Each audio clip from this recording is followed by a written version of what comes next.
Timnas Indonesia U23 berhadapan dengan Korea Selatan U23 dalam laga perempat final Piala Asia U23. Bermain di Abdullah bin Khalifa Stadium, pasukan Garuda Muda menang lewat adu penalti. Indonesia sempat dibuat terdiam di menit ke-8. Korsel mencetak gol lewat tendangan jauh ke gawang Indonesia. Namun gol itu dianulir setelah wasit mengecek VAR. Beberapa menit setelahnya, Indonesia gantian yang mencetak gol indah lewat tendangan jarak jauh Rafael Strike. Korsel sempat menyamakan kedudukan usai bola sundulan pemain mereka berbelok setelah terkena Komang Teguh. Namun Rafael Strike kembali mencetak gol dan membuat Garuda Muda menutup babak pertama dengan skor 2-1.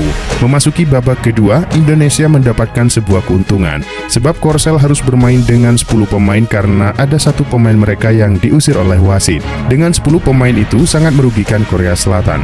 Namun mereka justru sanggup mengejar ketertinggalan. Memanfaatkan serangan balik, Jong Sang-bin mencetak gol di menit ke-84 dan membuat laga berakhir sama kuat 2-2. Pertandingan pun dilanjutkan ke babak tambahan. Di babak tambahan tak ada gol yang tercipta sehingga laga dilanjutkan ke babak adu penalti. Berkat dua penyelamatan gemilang Hernando Ari, Indonesia pun memenangkan adu penalti dengan skor 10-11. Gelandang Chelsea Enzo Fernandez dikabarkan akan melewatkan sisa musim Premier League setelah menjalani operasi untuk mengatasi cedera pangkal paha yang dideritanya. Menurut media Argentina, Enzo menderita hernia selama lebih dari 1 bulan. Gelandang asal Argentina ini menjalani operasi dan diperkirakan akan absen selama kurang lebih 3 pekan sebelum kembali tepat waktu untuk Copa America yang akan dimulai pada 20 Juni di Amerika Serikat. Staf medis Chelsea awalnya berusaha untuk mengatasi masalah ini dengan prosedur non-invasif. Namun setelah berkonsultasi dengan dokter timnas Argentina, Fernandes harus menjalani operasi. Manchester City tampil tangguh untuk menghajar tuan rumah Brighton dalam duel tunda pekan ke-29 Premier League. Bermain di markas Brighton, City menang dengan skor telak 4-0. Kevin De Bruyne membuka skor di menit 17, lalu Phil Foden menggandakan keunggulan City di menit ke-26. Foden kembali mencetak gol di menit 34. Pada akhirnya, gol Julian Alvarez di menit 62 memastikan kemenangan Manchester City dengan skor akhir 4-0. Berkat tambahan 3 poin, Manchester City terus menempel ketat Arsenal di puncak klasemen Liga Inggris. Mereka kini mengoleksi 76 poin di posisi 2 klasemen.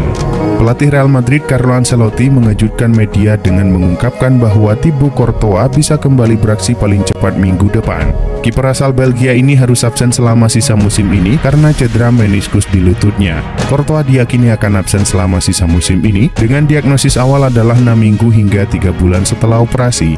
Baru-baru ini Carlo Ancelotti buka suara mengenai kondisi Thibaut Courtois. Sang pelatih mengatakan bahwa Courtois baik-baik saja. Menurutnya sang pemain akan tersedia minggu depan dan dia bisa bermain saat melawan Cadiz.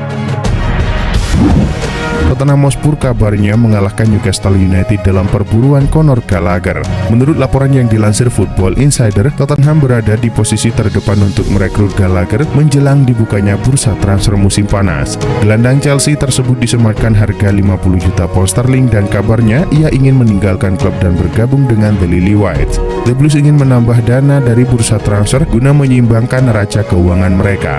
Gallagher sendiri masih memiliki kontrak selama 1 tahun dan pembahasan kontrak barunya gagal menemui kesepakatan. Manajer Manchester United Erik ten Hag lagi harap-harap cemas, sebab gajinya bakal dipotong jika Setan Merah gagal ke 4 besar. MU saat ini masih tertahan di posisi ke-6 klasemen Liga Inggris dengan 53 poin dari 33 laga. Dengan 5 laga tersisa, MU berselisih 13 poin dari Aston Villa di urutan ke-4 dan 7 poin dari Tottenham Hotspur di urutan ke-5. Melihat situasi tersebut, maka peluang MU untuk lolos ke Liga Champions terbilang berat. Situasi ini tentunya membuat ten Hag cemas, sebab menurut laporan ESPN, ten Hag akan mengalami pemotongan gaji senilai 25% andaikan MU gagal finish di 4 besar. Seperti yang sudah diketahui, Xavi Hernandez mengonfirmasi pada bulan Januari lalu bahwa ia berencana untuk pergi musim panas ini. Padahal kontraknya masih menyisakan 12 bulan lagi. Namun kini Xavi telah diyakinkan untuk membatalkan keputusannya dan sekarang ia akan menghabiskan sisa kontraknya. Presiden Barcelona Joan Laporta telah mengonfirmasi bahwa Xavi tidak akan mundur sebagai manajer pada akhir musim nanti. Menurut Laporta, stabilitas adalah nilai yang sangat penting dalam keberhasilan proyek. Dukungan Xavi terhadap Barcelona tidak dapat dibantah dan Xavi berkontribusi besar terhadap stabilitas tim.